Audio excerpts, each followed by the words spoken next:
Hi guys, it's James Alex Flint. So I've got some news for you on Total War Rome 2. I'm sorry, but there won't be any gameplay or any other visual effects, but just feel free to have this on in the background while you're doing something else and listen to me talk about Total War Rome 2.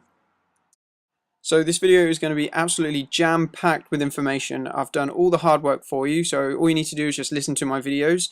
And sorry if it's a bit too long, but just feel free to skip past bits, but just enjoy it. So I'll start off by highlighting the main new features of Total War Rome 2. They've got a completely new redesigned graphics engine that's going to make the game look a lot prettier, the colours will look a lot more vibrant, and it will just look a lot more interesting. There'll also be a much larger sense of scale to the game. You can control much larger armies and much larger geographical regions. So how does it compare to Total War Shogun 2? Well, in a sense, it's simply bigger. Shogun 2 has a relatively small scale map with limited sets of units, but Rome Total War is set to cover a much larger geographical area with far greater variety of units. So from the live action trailer, it's clear that there will be a lot more focus on conspiracy, deception, family affairs, and internal conflict. This will add a layer of depth to the game and make political allies just as important as military ones.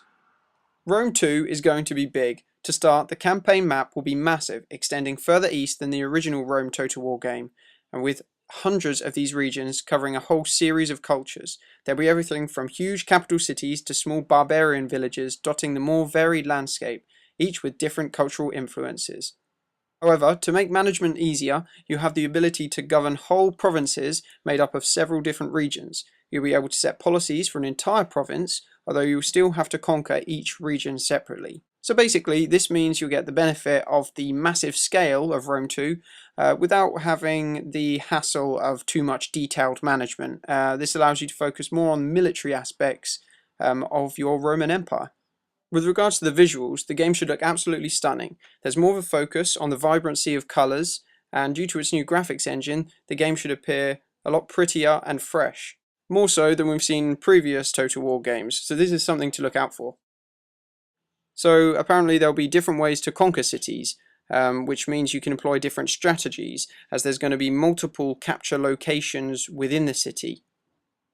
They are combining naval and land battles, so ships and armies will be able to take part in same battles with units able to disembark from ships and continue the fight on land.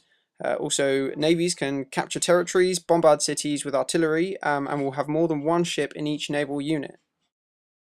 So whilst there's a focus on the large scale of the game, there's also a system in place called the Legion Legacy system, which gives your units traits and develops their unique character, so it gives them skills and allows them to level and become higher ranking.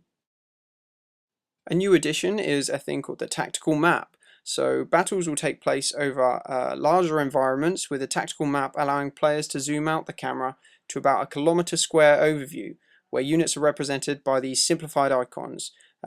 So the aim of this is to give a better overview of the battlefield than just the simple minimap alone. Soldiers will appear more human when you zoom in on their faces, so they'll have their own facial animations and will react to nearby events, such as fellow legionnaires being killed. The melee combat has also been developed, and you can see men lunging, dodging, and shield bashing each other, so it makes for a much more interesting display of combat. To further add to the human drama, there's going to be a special camera view in the game called a soldier's eye view. So you'll be able to lock the camera onto an individual soldier, giving you a detailed third-person close-up, and the camera might shake as the soldier walks, allowing you to experience what they see and do. The multiplayer has been confirmed with a quote from Creative Assembly saying that they are planning to do something really big, but unfortunately no other information on multiplayer has been released at this time. Rome 2 Total War is aiming to run at the same minimum specification level of its 2011 predecessor Shogun 2, and the game's budget is 40% higher. Creative Assembly also have said that they have almost double the amount of people working on it, so I think we should be very impressed by that and expect something really big. So I've just got a few small points. So there's going to be a much improved AI. There will be some destructible buildings, and also during city sieges, defenders are able to come out from behind the walls. So that was a lot of information that I hope at least some of it gets you really excited. Thank you for sticking with me if you listened to it all. I really would appreciate any support you could give me. Just rate, comment, or subscribe, anything like that. Really welcome. But yeah, hope you liked the video, or rather me talking for about 6 minutes. But yeah, thanks. See you next time.